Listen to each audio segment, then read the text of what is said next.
Lo primero que nos dice es, para la autoconciencia hay otra autoconciencia. Esta se presenta fuera de sí. Aquí ya existe un doble sentido. Cada autoconciencia se pierde en la otra autoconciencia. Ella es otra autoconciencia. Pero a la vez, cada autoconciencia se encuentra en la otra. Ella es otra autoconciencia. Cada una es de la misma naturaleza que la otra.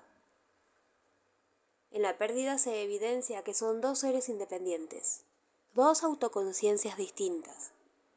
Prima la diferencia sobre la identidad.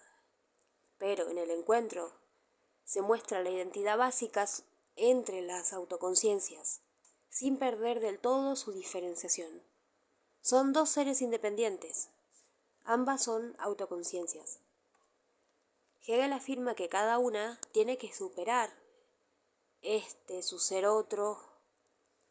Así se supera el primer doble sentido que mencionamos. Su ser otro Andersen. Así se supera el primer doble sentido que mencionamos. Pero como es la superación de un doble sentido, esta superación tiene también un doble sentido.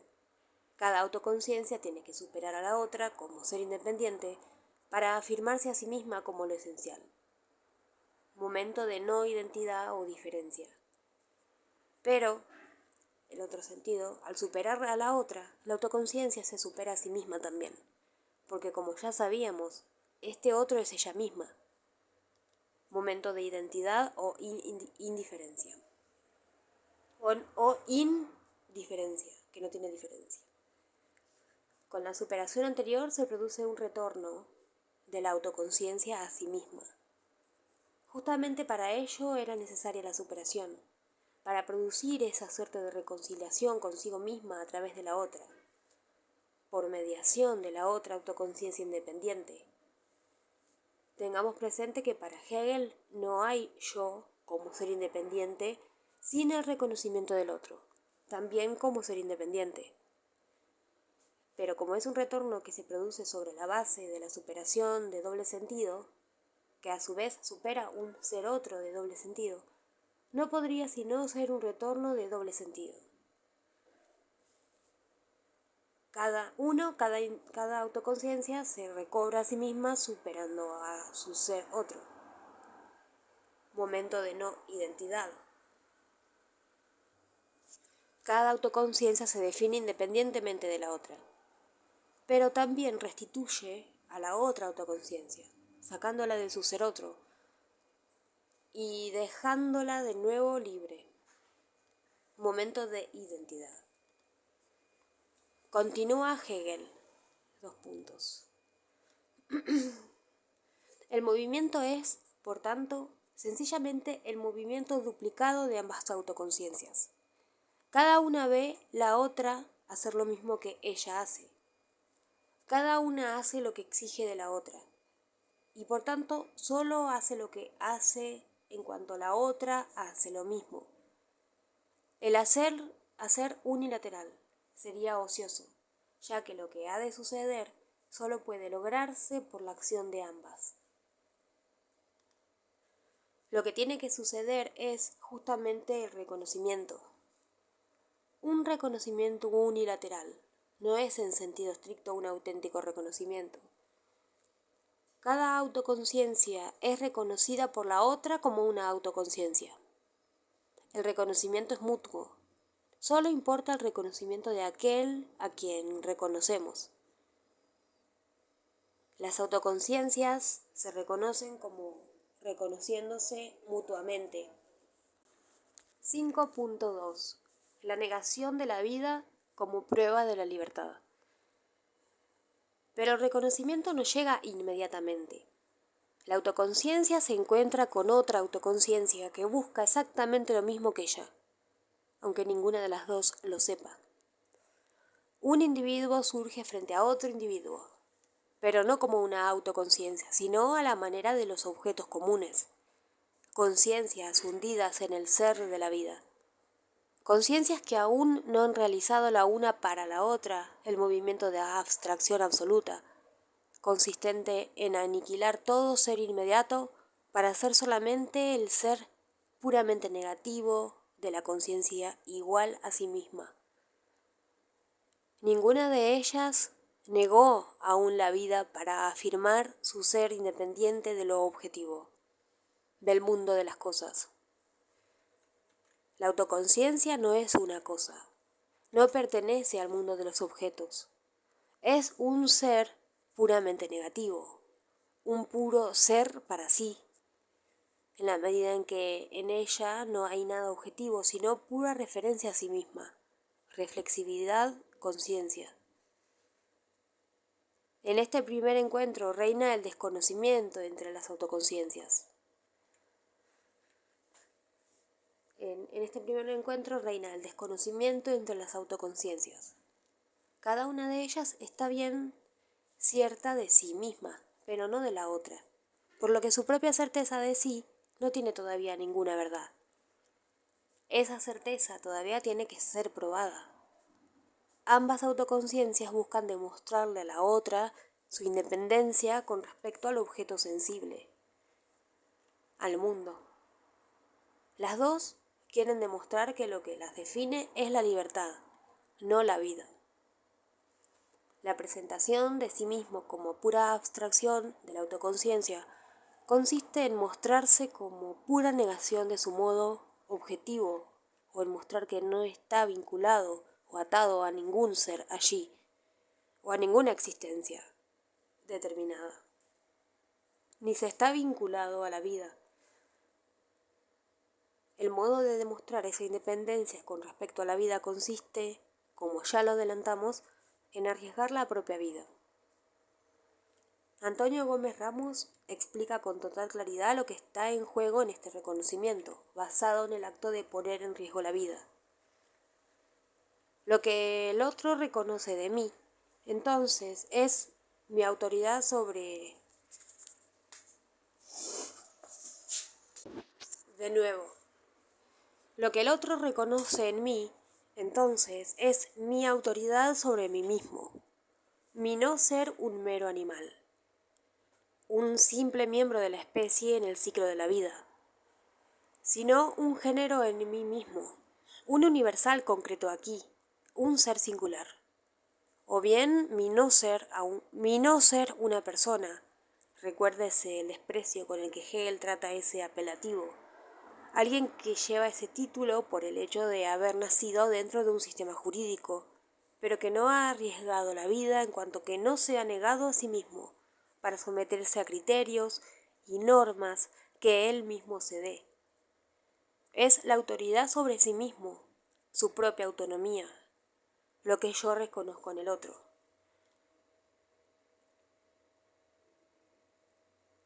El arriesgar la propia vida no alude a una personalidad temeraria o a una conducta suicida, sino que tiene el sentido de probar que la autoconciencia no es un ente biológico, sino un ser normativo o en el vocabulario hegeliano, un ser espiritual. Ser sujeto y no una mera persona o un animal implica detentar cierta autoridad reconocida por los demás, de determinar la propia vida en concordancia con los principios y valores que nosotros mismos nos damos. Ser un sujeto o un yo, según la interpretación de Brandom, significa a su vez ser capaces de adoptar una actitud normativa frente a las cosas, de comprometerse, tomar responsabilidades, ejercer autoridad, evaluar la corrección de las acciones. Pero esta capacidad de autodeterminación propia de los sujetos no debe confundirse con el concepto de autonomía de la ética kantiana, aunque bien puede considerarse una apropiación crítica del mismo. Hegel no defiende aquí una visión individualista de la libertad, completamente desvinculada de las comunidades reales donde nuestras acciones tienen lugar. Al señalar que el reconocimiento intersubjetivo es esencial para la propia constitución de la autoconciencia, Hegel muestra el límite del individualismo moral. Llegamos a ser sujetos en el marco de una comunidad de reconocimiento mutuo, una comunidad con sus valores socialmente determinados. Dentro de ese marco, los sujetos están autorizados comunitariamente a desarrollar ciertas acciones, siempre y cuando no entren en contradicción con compromisos asumidos previamente por esos mismos sujetos. Como sostiene Terry Pinkard en su lectura de la fenomenología, ser autoconscientes significa asumir una posición en el espacio social, esto es, asumir un conjunto completo de inferencias que autorizan a la gente a moverse de una posición en ese espacio a otra. Un movimiento en un espacio social es una inferencia autorizada por tal espacio. Conocerse a uno mismo en este sentido es conocer la posición de uno en tal espacio social. El espacio social permite ciertos movimientos y prohíbe los contrarios. Una vez asumida una posición dentro de ese espacio, se pueden inferir ciertos movimientos, mientras que otros deben descartarse. Dicho de otra manera, ser reconocido como un ser autónomo significa ser comprendido como un ser racional. Cuando una conducta no se infiere racionalmente de compromisos asumidos anteriormente por parte de ese ser autónomo, entonces o bien la conducta es impugnada por parte de sus semejantes, al considerarla una violación del compromiso, o bien estos ponen en duda la racionalidad misma del individuo. 5.3. La lucha a vida o muerte y el establecimiento de la dominación.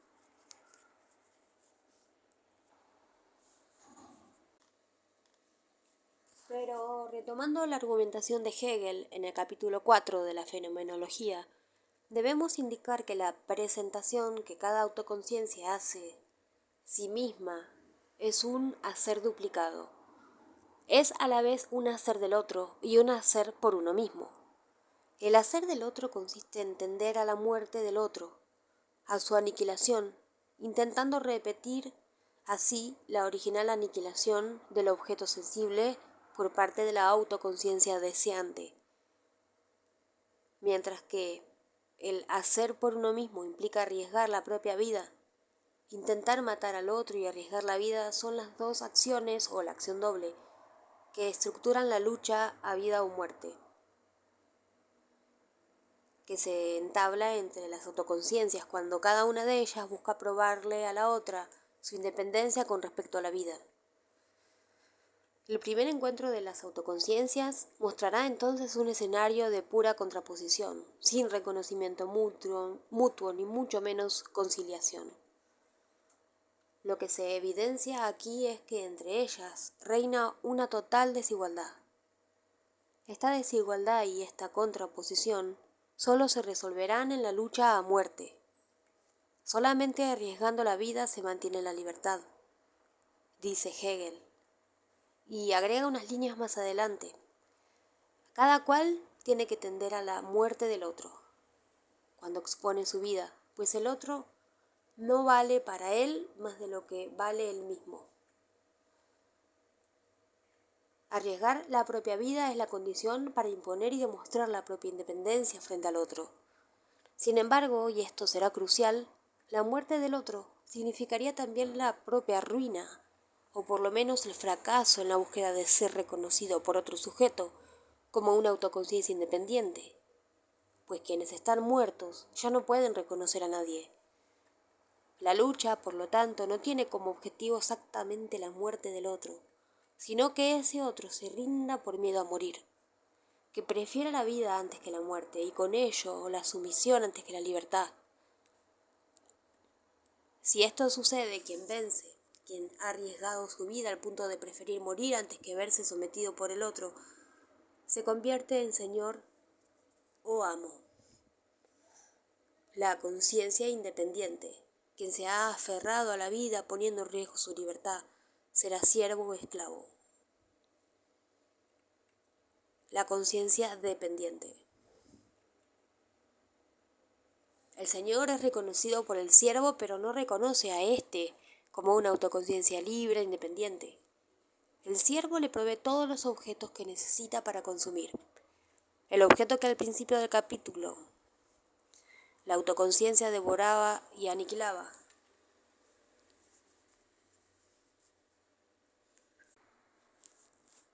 ahora es consumido por el Señor a través del siervo. El siervo es ahora quien niega al objeto, al elaborarlo en su trabajo para el Señor.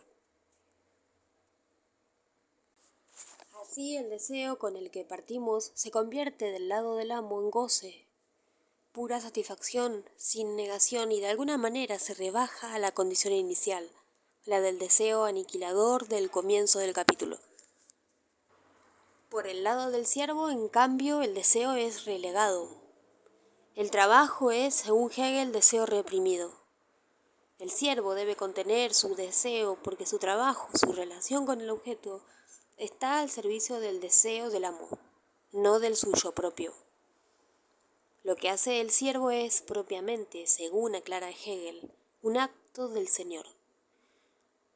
Hegel afirma: el Señor se relaciona al siervo de un modo mediato, a través del ser independiente, pues a esto precisamente es a lo que se halla sujeto el siervo. Esta es su cadena, de la que no puede abstraerse en la lucha, y por ella se demuestra como dependiente, como algo que tiene su independencia en la coseidad. Unas líneas más adelante, agrega: y asimismo el Señor se relaciona con la cosa de un modo mediato, por medio del siervo. Aquí se presenta entonces lo que Otto Pohler, siguiendo de cerca el texto hegeliano, entiende como dos silogismos: el silogismo del señorío y el silogismo del goce. El primero dice: el Señor es el poder sobre el ser. El ser es el poder por sobre el siervo. El Señor, por tanto, es el poder por sobre el siervo. El segundo afirma: el Señor se relaciona con la cosa a través del siervo. El siervo se relaciona con la cosa a través del trabajo. El Señor, por tanto, se relaciona con la cosa a través del trabajo realizado en otra parte. Estos dos silogismos se articulan en torno a una doble mediación. Uno, la relación entre el Señor y el siervo está mediada por la cosa o la coseidad. El ser independiente, el objeto sensible, la vida inclusive, pero a la vez el Señor no se relaciona con la cosa únicamente de forma inmediata, sino sobre todo a través del siervo. La primera mediación, la de la cosa, establece la relación de dominación y servidumbre. El apego por el mundo objetivo, por la vida, es lo que definió que una autoconciencia fuera el Señor y la otra el siervo. La segunda mediación, la del trabajo del siervo, define la servidumbre de éste. El Señor consume, o mejor goza, los objetos que le provee el siervo mediante su trabajo, o la represión de su propio deseo.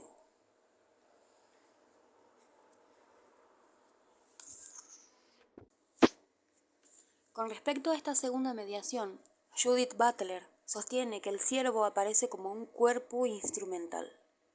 Precisamente el cuerpo sustituto del Señor, quien por su parte actúa como un deseo incorpóreo de autorreflexión. Ahora bien, para que esta instrumentalización del cuerpo del esclavo, corporalidad sustituta de la del amo, llegue a producirse, se tiene que producir también concomitantemente un olvido. En palabras de Butler, la exigencia que se le impone al esclavo se puede formular del siguiente modo: sé tú mi cuerpo para mí, pero no dejes que me entere de que el cuerpo que eres es mi propio cuerpo. Aquí se cumple un mandato y un contrato de manera tal que las maniobras que garantizan el cumplimiento se encubren y olvidan inmediatamente.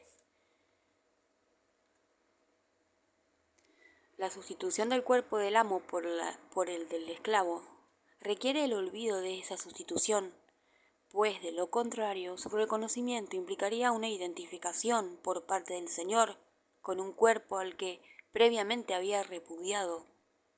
Si el cuerpo del Señor es el cuerpo despreciado del esclavo, entonces el amo se condenaría a la incorporeidad absoluta, pues debería consecuentemente admitir que lo despreciado es, en realidad, su propio cuerpo. 5.4. El trabajo y el temor. Ahora bien, una vez establecida la relación de señorío y servidumbre, la desigualdad vuelve a aparecer en la forma de un reconocimiento que, en medio de una sustitución de dominación, obviamente no puede ser igualitario. Dice Hegel que aquí se ha producido solamente un reconocimiento unilateral y desigual, pues la autoconciencia solo puede alcanzar su satisfacción en una autoconciencia como ella.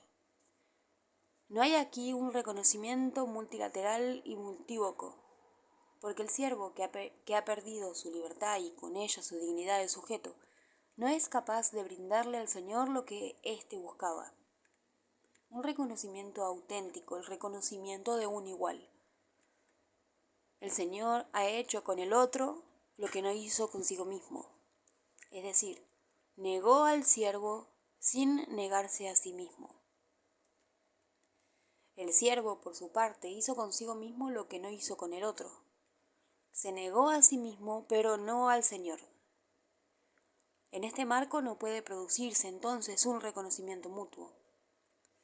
El Señor no será quien realice la independencia de la conciencia, sino que ésta se desarrollará por vía del siervo, primero a través del temor o terror absoluto experimentado ante la inminencia de la muerte en la lucha librada anteriormente. Y luego a través de su trabajo productor de cultura, donde reconocerá su marca personal en la obra producida y con ello su capacidad de negar el objeto, de dominar la cosa, de ser señor sobre el mundo natural, no ya consumiendo los objetos sensibles, sino transformándolos con su trabajo. En ambas situaciones, el temor y el trabajo, el siervo experimenta lo que él como autoconciencia es, aunque eso que es todavía no sea reconocido por el Señor, y por lo tanto tampoco lo reconozca el siervo en su propio ser. Como decíamos antes, la autoconciencia es negatividad pura, una negatividad que se impone sobre los objetos y sobre la vida misma. El poder negador de la autoconciencia se manifiesta con toda claridad en el trabajo, no en el goce del Señor. El trabajo es la transformación del mundo objetivo, una transformación puesta al servicio del deseo. A diferencia del consumo, que convierte al objeto en nada, la negación del trabajo, porque es deseo reprimido, no aniquila al objeto, sino que lo transforma. Y como esa transformación se lleva a cabo conforme al deseo, el trabajo acaba realizando, haciendo real, objetivando, volviendo objetivo el deseo y con él a la autoconciencia misma. Mediante el trabajo, el ser humano se vuelve real y el mundo a su vez se transforma en un mundo humano. La presencia de la negatividad en la experiencia del temor a la muerte es más difícil de visualizar. Hegel nos dice que en esa experiencia, esta conciencia, la del siervo, se ha sentido angustiada no por esto o por aquello, no por este o por aquel instante, sino por su esencia entera, pues ha sentido el miedo de la muerte, del Señor absoluto. Ello la ha disuelto interiormente, la ha hecho temblar en sí misma y ha hecho estremecerse cuanto había en ella de fijo. Pero este movimiento universal puro, la fluidificación de toda subsistencia, es la esencia simple de la autoconciencia, la absoluta negatividad, el puro ser para sí, que es así en esta conciencia. En la lucha a vida o muerte, la conciencia, que luego devendrá sierva, siente la angustia ante la posibilidad de su desaparición, de no ser más. con la amenaza de su propia aniquilación, ve disolverse también las otras formas de subsistencia. Toda subsistencia, toda objetividad, todo ser sensible, la vida en general, está por extinguirse junto a ella. Recordemos que ella, como autoconciencia, es la verdad del objeto. Este no subsiste sin aquella. En la angustia ante la muerte, la conciencia siente el temblor que proviene de no tener un punto fijo donde apoyarse. Por un momento la conciencia se encuentra suspendida en un vacío absoluto, el que queda cuando toda objetividad desaparece. Pues bien, la autoconciencia no es otra cosa que ese vacío, esa pura nada, esa ausencia de ser objetivo. Aunque no lo haya advertido, la conciencia llegó a experimentar en el temor su propio ser, su naturaleza negativa, pero como una esencia extraña, algo negativo extraño. Se vio sobrevivir a la desaparición de todas las cosas, pero el terror ante la muerte la hizo aferrarse a la vida y renunciar a la libertad. Cuando esta conciencia asume su sometimiento, su servidumbre, la extraña fuerza negativa experimentada en el temor se hace objetiva, real, y con ella también se exterioriza la propia conciencia sometida. Sin la disciplina del servicio y la obediencia, el temor se mantiene en lo formal y no se propaga a la realidad consciente de la existencia. Sin la formación, el temor permanece interior y mudo, y la conciencia no deviene para ella misma. El servicio y la formación del siervo vehiculizan la potencia negativa de la autoconciencia, la convierten en una fuerza transformadora de la realidad. El trabajo produce la cultura, convierte al mundo natural en un mundo humano. De alguna manera Hegel nos está indicando que la historia continúa gracias al siervo y a su producción, no gracias a la ociosidad del Señor. Por el camino del servicio y la formación de la cosa, el siervo encontrará la liberación que de momento no conoce, aunque la haya atisbado en el temor.